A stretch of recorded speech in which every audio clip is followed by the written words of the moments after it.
Nesse capítulo, nós vamos ver como é possível coletar dados de uma parte da população, que chamamos de amostra, e extrapolá-los para a população inteira.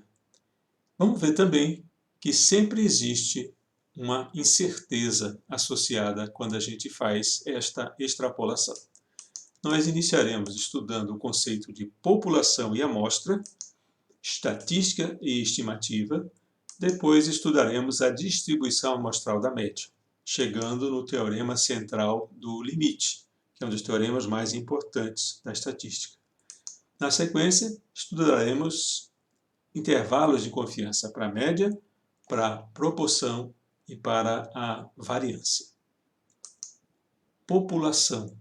Quando essa palavra é ouvida, a gente associa a uma grande quantidade de pessoas, o que está certo. Mas em estatística, a população tem um significado um pouco mais amplo. É o conjunto de todos os eventos associados a um fenômeno, a totalidade. E esse termo população, ele se originou numa época em que estatística era muito usada só para estudar fenômenos econômicos e sociológicos, ou seja, envolvia pessoas. Uma população ela pode ser finita ou ela pode ser infinita. Em termos práticos, uma grande população pode ser considerada infinita, né? Mesmo que ela tenha um determinado fim. Por exemplo, o número de brasileiros é um número muito grande, tem fim, mas em termos estatísticos podemos tratá-la como infinita. Isso até simplifica algumas contas. E um exemplo de população finita é o número de peças produzidas por uma fábrica, por exemplo, em uma semana. Normalmente, a gente não tem a oportunidade de descrever cada indivíduo de uma população. E é comum a gente descrever a população através da sua distribuição. Exemplo de distribuição, aqui temos a pirâmide etária, aqui na cor laranja do Brasil e na cor azul do estado de Santa Catarina. Por faixa etária, 0 a 4 anos, o número percentual de pessoas em cada uma dessas faixas etárias. Do lado direito, as mulheres e homens, isso em 2010, agora em 2020, e uma projeção para 2040. Aí a gente consegue ver uma tendência de mudança do perfil da população, uma tendência a ter um número menor de crianças, de nascimentos. A gente caracteriza uma amostra como um subconjunto, um pedaço, uma parte da população. Por exemplo, aqui estamos representando uma população, nesse caso aqui finita, e nós vamos escolher alguns indivíduos dessa população para formar uma amostra. E a ideia da amostra é fazer alguns cálculos com esses indivíduos dessa amostra e transpor esta informação para toda a população. Isso a gente chama de inferir, ou seja, transpor os parâmetros da amostra para toda a população. Até eu queria aproveitar esse momento aqui e fazer uma proposta para vocês. Em vez da gente fazer uma prova com todos os alunos da turma, a gente podia fazer o seguinte: escolheríamos 5 de vocês, fazemos a prova apenas para esses 5, eu corrijo, atribuo a nota, calculo a média e a nota média a gente atribui para todos os alunos da turma. Vamos fazer isso? Ah, mas alguém perguntou, como é que vão ser escolhidas essas 5 pessoas? Certamente vocês teriam a tendência a escolher 5 campeões de notas boas. Pois é, sem saber como é que vai ser esse critério, fica difícil a gente concordar ou não com essa minha proposta. Para que uma amostra seja representativa da população, é necessário que ela seja uma amostra aleatória. Já já nós vamos ver o conceito de amostra aleatória. Nós dizemos, então, que inferência estatística consiste em usar dados da amostra para chegar a conclusões acerca da população.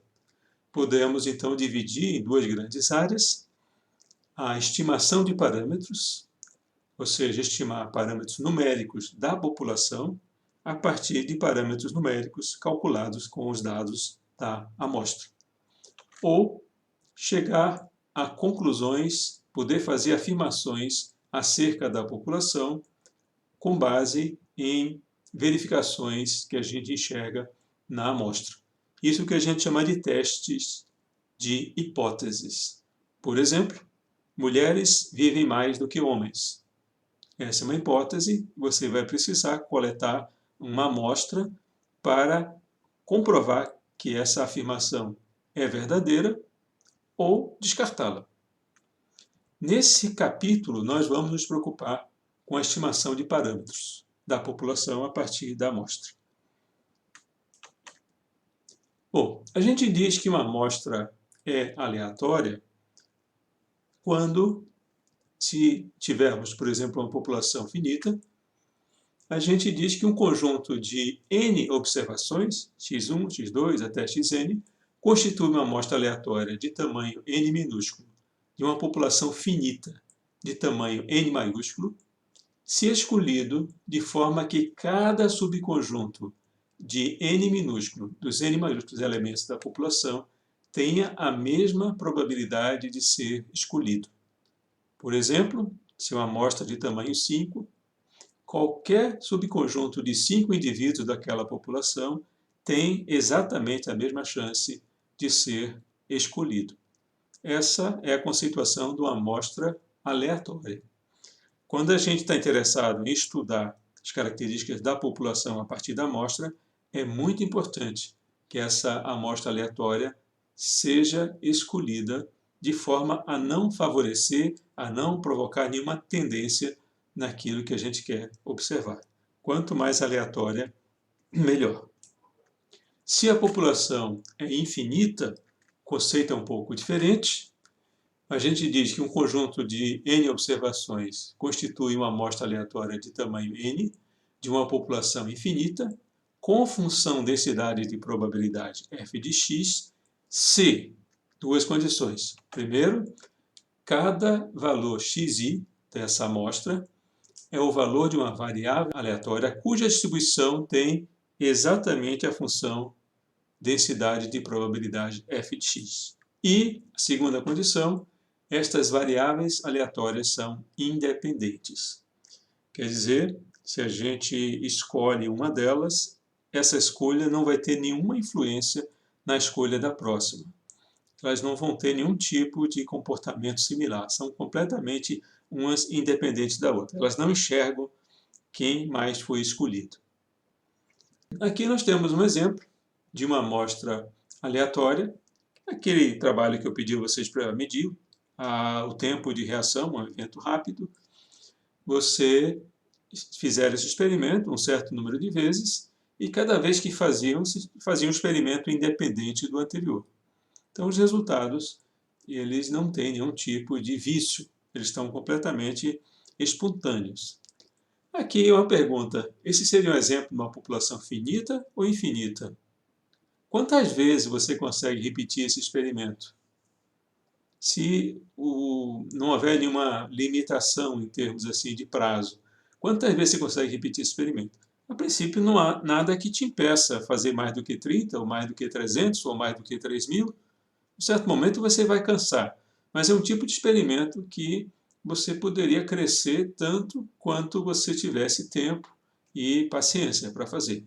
Então, não dá para dizer que uma população finita seria uma população infinita, e quando você coleta 30 dados, você está tirando uma amostra aleatória de tamanho 30 de uma população infinita. Bom, em estatística, a gente define o termo estatística para qualquer função das observações experimentais. Ou seja, eu pego os dados da amostra e faço uma conta. Isso é uma estatística. Dois exemplos, a média da amostra e o desvio padrão da amostra. São contas que a gente faz Então, são estatísticas.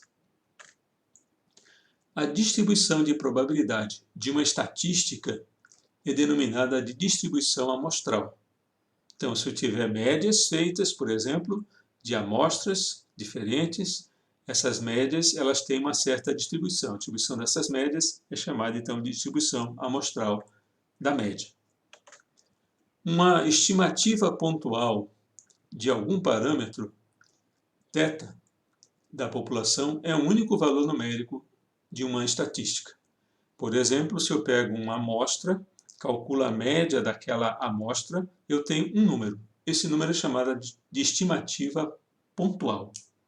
Se eu adquiro uma outra amostra e calculo novamente a média, eu tenho uma segunda estimativa pontual da média.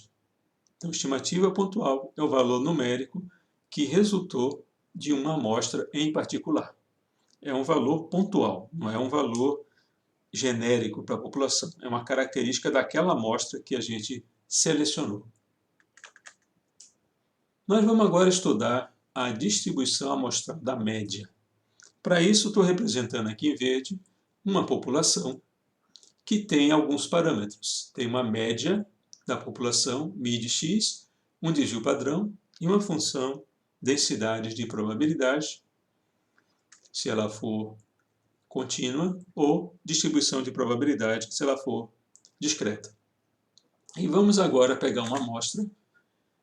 Era para ser uma amostra aleatória, mas eu não consegui desenhar uma amostra aleatória. Suponha que esse conjunto aí de 6 valores é uma amostra aleatória e que nós calculamos o valor médio desses 6 valores que estão aí. Esse valor médio está representado aqui como esse pontinho vermelho aqui nessa figura aqui da direita.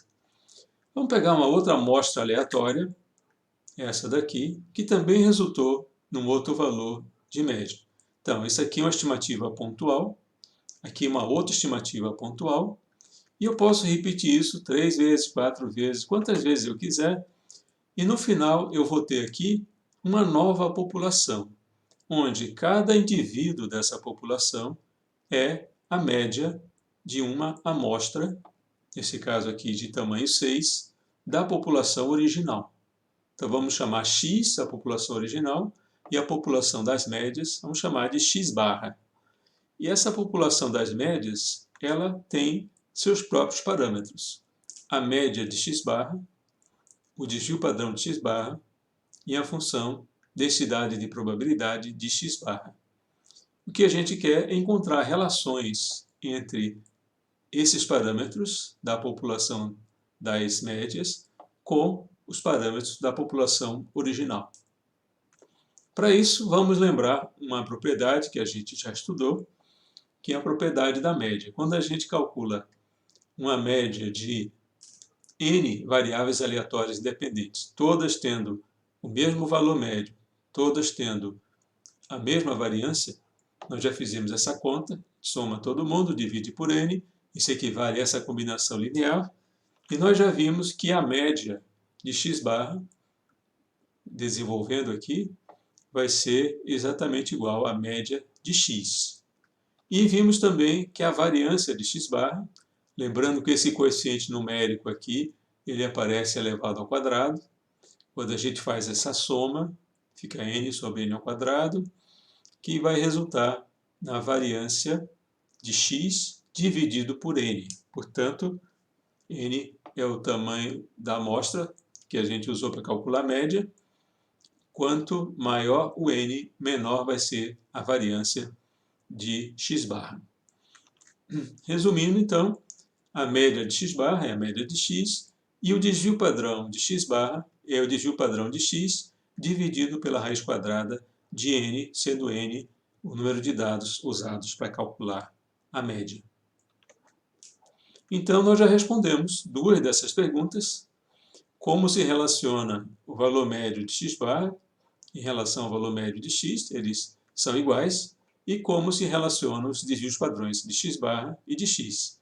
Estamos vendo aqui a relação.